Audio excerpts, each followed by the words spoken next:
Navigating relationships with in-laws can be one of the most rewarding, yet challenging, aspects of married life.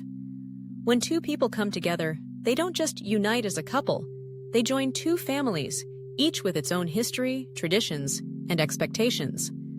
For many, this blending of families brings immense joy, but it can also introduce complexities, misunderstandings, and the need to set clear boundaries. Our journey with in-laws has taught us valuable lessons about communication, respect, and the importance of healthy boundaries. Here's what worked for us. From the very beginning, we recognized that our families were different.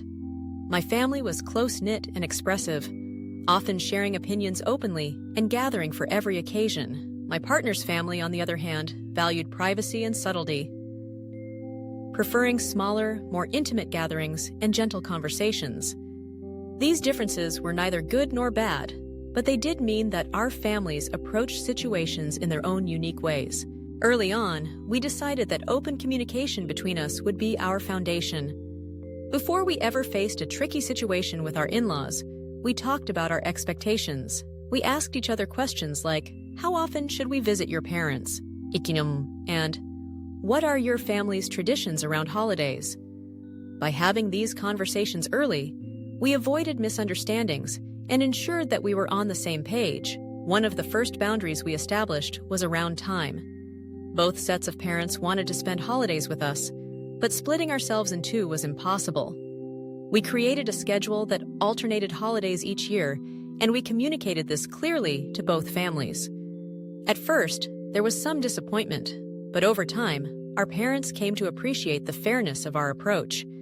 We also made it a point to spend quality time with each family outside of the major holidays, so no one felt left out. Another important boundary was about advice and involvement.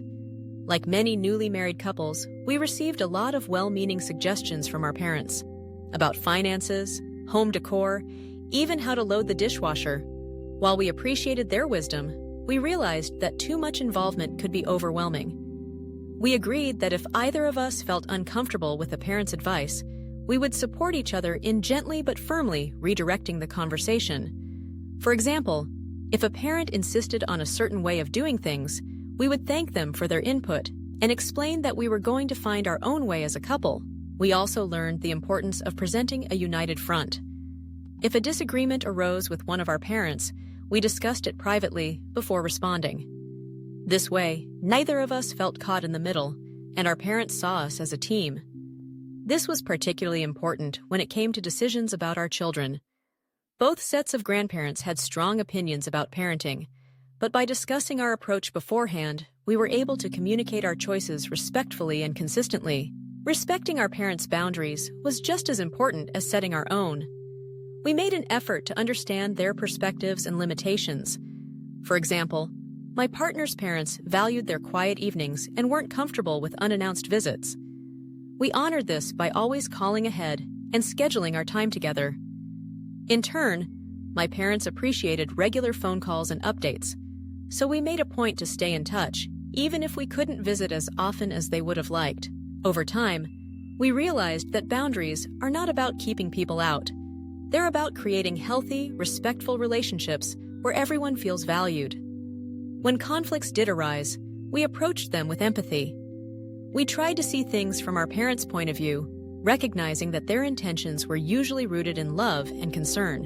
One of the most effective tools we used was gratitude. We made it a habit to express appreciation for our parents' support, whether it was a home-cooked meal, help with a project, or simply their presence in our lives. Acknowledging their efforts helped to build goodwill and made it easier to navigate difficult conversations when they arose. There were also times when we had to reinforce our boundaries more firmly. For instance, when a parent repeatedly offered unsolicited advice about our finances, we had a candid conversation about our desire to manage our own affairs. We explained that while we valued their experience, we needed space to make our own decisions and learn from our mistakes. It wasn't always easy, but with patience and respect, we found that most issues could be resolved. As our relationship with our in-laws evolved, we discovered the importance of flexibility. Life changes, new jobs, moves, children, meant that our boundaries sometimes needed to be adjusted. We checked in with each other regularly to make sure our approach still worked for us, and we weren't afraid to make changes when necessary. One of the most rewarding aspects of this journey has been watching our families grow closer over time. By setting healthy boundaries, we created an environment where everyone felt comfortable and respected. Our parents learned to appreciate each other's differences, and family gatherings became less stressful and more enjoyable. Looking back, we're grateful for the lessons we've learned. Setting boundaries with in-laws isn't about drawing lines in the sand. It's about building bridges. It's about communicating openly, respecting differences, and supporting each other as a couple. It's about finding a balance between honoring our families and creating our own traditions. If you're navigating relationships with in-laws, remember that every family is unique. What works for one couple may not work for another. The key is to communicate, be patient, and approach each situation with empathy. Boundaries are not a sign of weakness or distance. They're a foundation for healthy, lasting relationships. In the end, the most important thing is that you and your partner are united. When you support each other and approach your families with love and respect, you create a space where everyone can thrive. Our journey with in-laws hasn't always been easy, but by setting boundaries and working together, we've built stronger relationships, not just with our parents, but with each other. And that, more than anything, is what makes a family.